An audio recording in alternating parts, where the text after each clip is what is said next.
خواتین و حضرات، آپ دیکھ رہے ہیں پروگرام دین و دانش اور یہ سوالوں کا سلسلہ ہے. اس میں ہمارے ساتھ ایک کالر ہیں، ان کی بات سنتے ہیں. السلام علیکم. وعلیکم السلام ورحمۃ اللہ. سب سے پہلے تو میں آپ کو اور گاندھی صاحب کو آداب اور سلام پیش کرتا ہوں.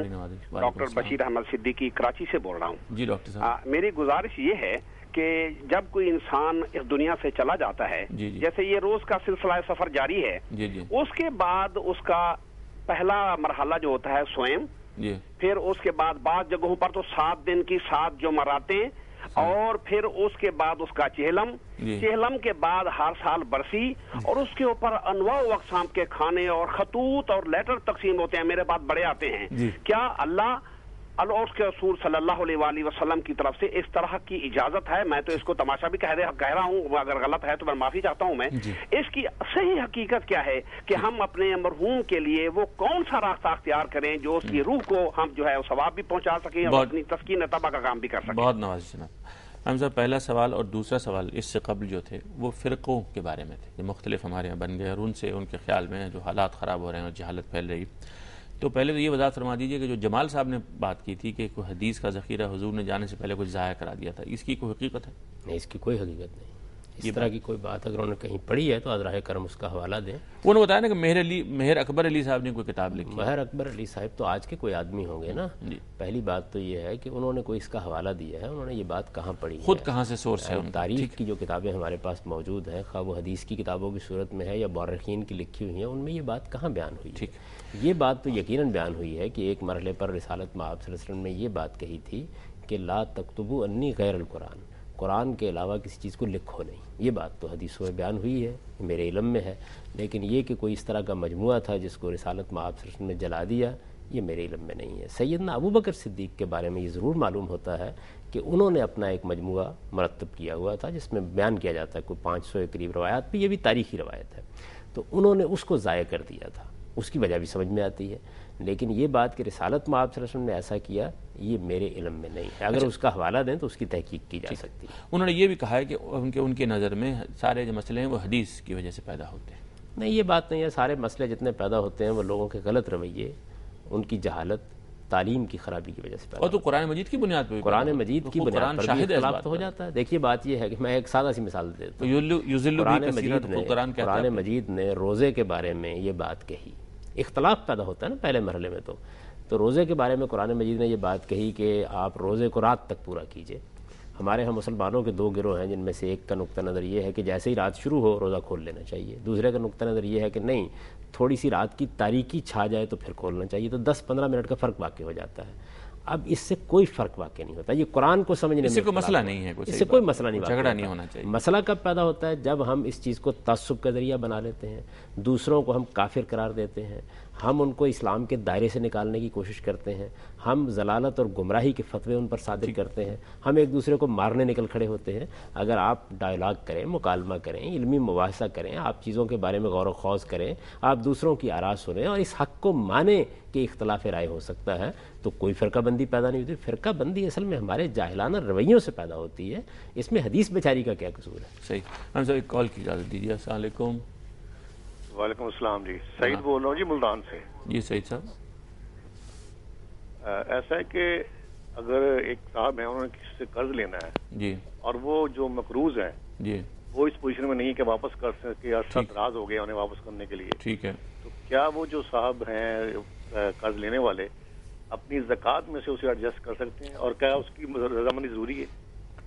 اس کی رضامندی ضروری ہے. بہت شکریہ. چلیے ایک ریکارڈڈ کال بھی دیجیے جناب.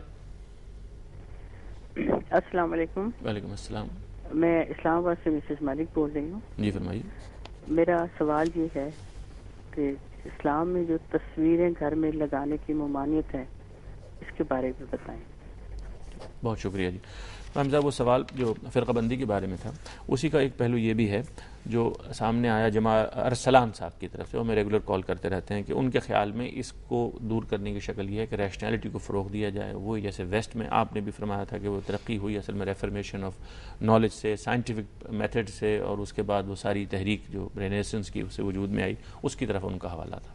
اس کے لیے ہمیں مغرب سے الہام حاصل کرنے کی ضرورت نہیں. ہماری تو کتاب، اللہ کی کتاب جو ہمارے پاس موجود ہے، وہ جگہ جگہ ہمیں اس بات کی دعوت دیتی ہے کہ عقل سے کام لو وہ ہمیں بتاتی ہے کہ تفکر کرو، تذکر کرو، چیزوں پر غور کرو، سمجھو. اس کی اصطلاحات یہی ہیں.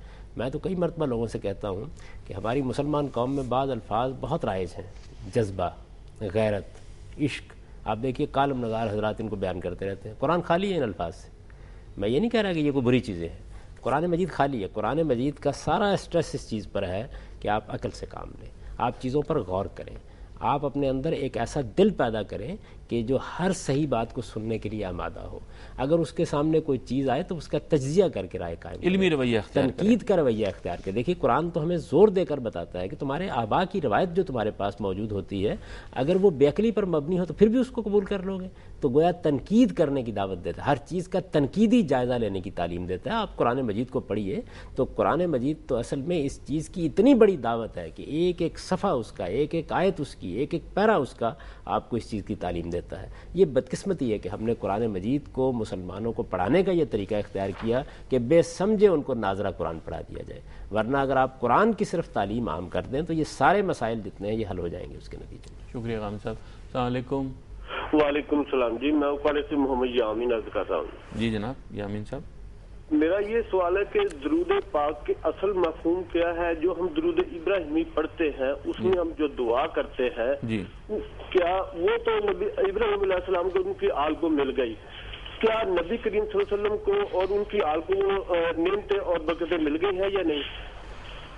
ٹھیک، بہت نوازش جناب. غامدی صاحب یہ فرمائیے، جو ڈاکٹر صاحب نے کراچی سے سوال کیا تھا کہ یہ جو دنیا سے رخصت ہو جانے کے بعد کسی بندے کے یہ جو رسومات ہمارے یہاں رائج ہو گئی، ان کی کوئی دینی بنیاد ہے؟ ان کی کوئی حقیقت نہیں ہے. یہ بالکل یہاں کی رسوم ہے. ہندوستان سے باہر آپ کو کہیں بھی یہ چیزیں نہیں ملتی. یہاں لوگوں نے ان کو ایجاد کر لیا ہوا ہے. ہمارا دین تو بڑا سادہ دین ہے. دنیا سے ایک آدمی رخصت ہوا ہے، ہم نے اس کا جنازہ پڑھا، ہم نے اس کو دفن کیا. اب ہمارا اور اس کا تعلق جو اللہ کے پیغمبر نے ہمیں بتایا ہے وہ یہ ہے کہ ہم اس کے لیے دعا کریں گے. اس کے سوا اور کچھ بھی ہم نہیں کر سکتے. یعنی جو کچھ ہمیں کرنا ہے وہ یہ ہے کہ اللہ سے درخواست کریں، اللہ سے تضرع کے ساتھ، اللہ سے زاری کے ساتھ درخواست کریں کہ پروردگار اس کی مغفرت فرما. یہ ہمیں ہر وقت کرنی چاہیے. آپ دیکھیے ہمارے علماء نے جس دعا کا انتخاب کیا ہے نمازوں میں پڑھنے کے لیے وہ دعا کیا ہے؟ ربی اجعلنی مقیم الصلاۃ ومن ذریتی. اور اس میں والدین کے بارے میں یہ کہا ہے کہ پروردگار ان کی بخشش فرما دے. تو یہ والدین کے بارے میں ہو، دوسرے لوگوں کے بارے میں ہو، ہم صرف دعا کر سکتے ہیں. پیغمبر نے ہمیں دعائیں سکھائی ہیں.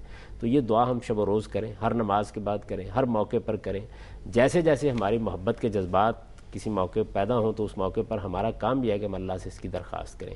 یہ کام ہمیں کرنا چاہیے. باقی یہ رسوم لوگوں کی ایجاد کردہ ہیں اور لوگ ان کے ساتھ بڑی وابستگی اور محبت رکھتے ہوتے ہیں. ان کی اصلاح کا طریقہ کیا ہے؟ لوگوں میں دین کا صحیح علم پھیلایا جائے.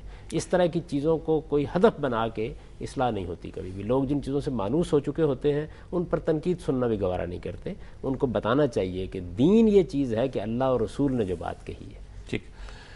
السلام علیکم. ہیلو. السلام علیکم. وعلیکم السلام جناب. ہاں جی، سوال پہلے تو میں عرض کروں گا. ابھی ایک سوال ہوا اس حوالے سے کہ مغرب ریزن کی بات کی انہوں نے، ریشنل وغیرہ. تو مغرب نے تو مذہب فرقہ پرستی ختم نہیں کی ریزن کے ذریعے، انہوں نے تو مذہب کا جنازہ نکال دیا. جی. انسان کو حیوان بنانے کے لیے راستے میں سب سے بڑی رکاوٹ مذہب. بہرحال اس پہ تھوڑا سا گاندھی صاحب روشنی ڈالیں جی کہ کیا مذہبی عقائد کو 2+2=4 کے درجے میں ثابت کرنا ممکن ہے؟ اس حوالے سے بہت شکریہ جی. خواتین حضرات، وقت ہوا چاہتا ہے ایک وقفے کا. وقفے کی اجازت دیجیے، اس کے بعد حاضر ہوں گے.